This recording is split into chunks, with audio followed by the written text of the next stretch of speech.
penser faire des croquettes d'arachide.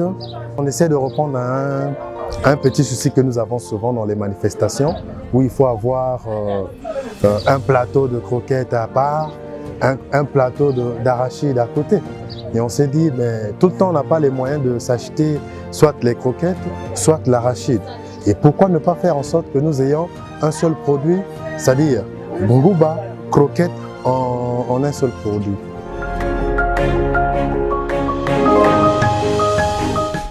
Je m'appelle Antoine Laurel Grace Madingila. Je suis entrepreneur, professeur d'anglais et informaticien passionné de la musique.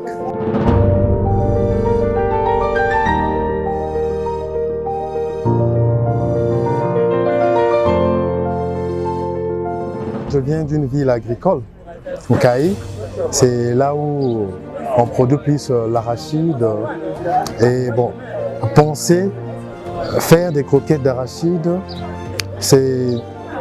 En fait, on essaie de répondre à un petit souci que nous avons souvent dans les manifestations, où il faut avoir un plateau de croquettes à part, un plateau d'arachide à côté. Et on s'est dit, mais tout le temps on n'a pas les moyens de s'acheter soit les croquettes, soit l'arachide. Et pourquoi ne pas faire en sorte que nous ayons un seul produit, c'est-à-dire Ngouba, croquettes en un seul produit.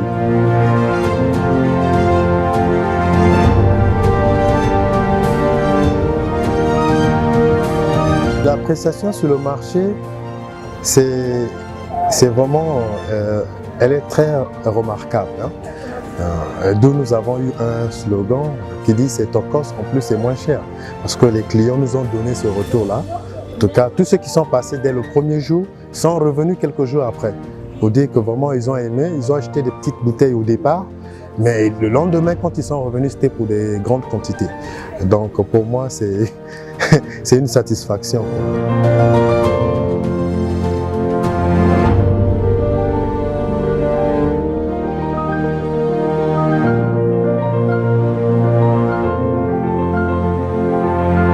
Durant toute cette période à la foire ici, Koudiambote, j'ai proposé les croquettes d'arachide, croquettes Ngouba.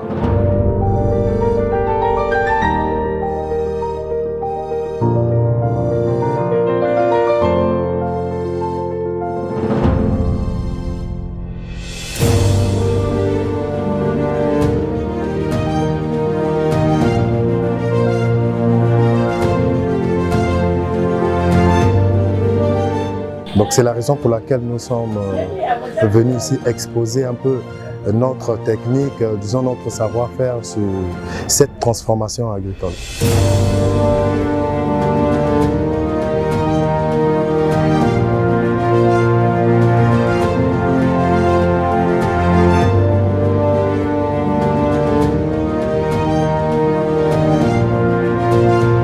Les difficultés sont énormes au niveau de la production. Et déjà, quand il s'agit d'enrober, ça nous prend du temps. Pourquoi? Parce que c'était fait à la main et pour produire une grande quantité, c'est très difficile. Et ensuite le packaging, les emballages. Les emballages dans la ville où nous sommes, en tout cas c'est très difficile. Nous avons eu l'idée de recycler les bouteilles de mayonnaise déjà utilisées chez les femmes qui vendent des grillades et autres. Et vous voyez, il arrive parfois que nous avons une commande et sur le terrain on n'en trouve pas. Donc il faut parfois se déplacer, aller à Dolisie, commander même ici à Pointe-Noire.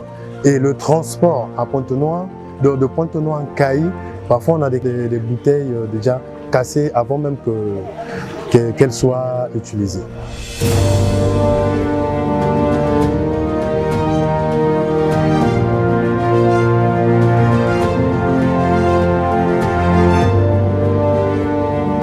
La Fondation Sarik nous a apporté un soutien du point de vue matériel. La Fondation nous a aidé à avoir quelques matériels pour augmenter notre production. Et voilà, aujourd'hui, on arrive quand même à satisfaire la demande. Si bien que parfois, il nous arrive qu'il y a trop de demandes et parfois nous sommes coincés. Mais voilà, avec le peu que nous avons reçu, on essaie de faire quelque chose.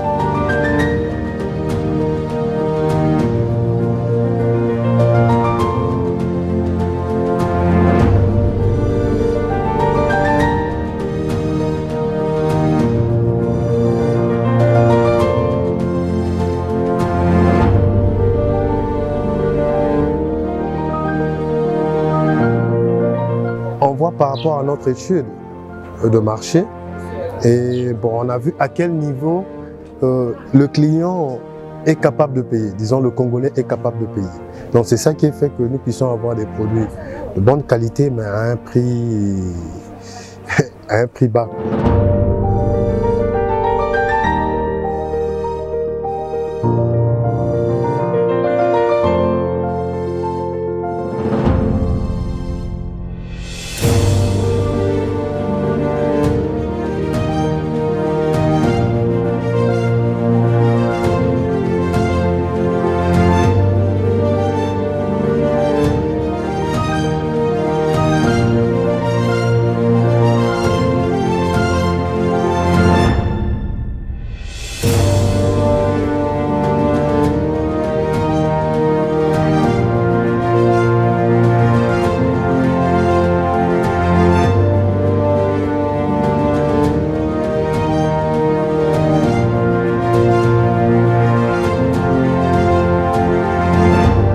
On arrive à s'en sortir avec les bénéfices.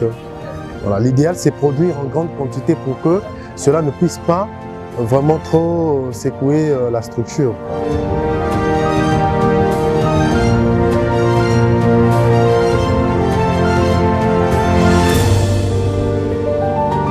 Tous les produits vraiment m'a vraiment marqué.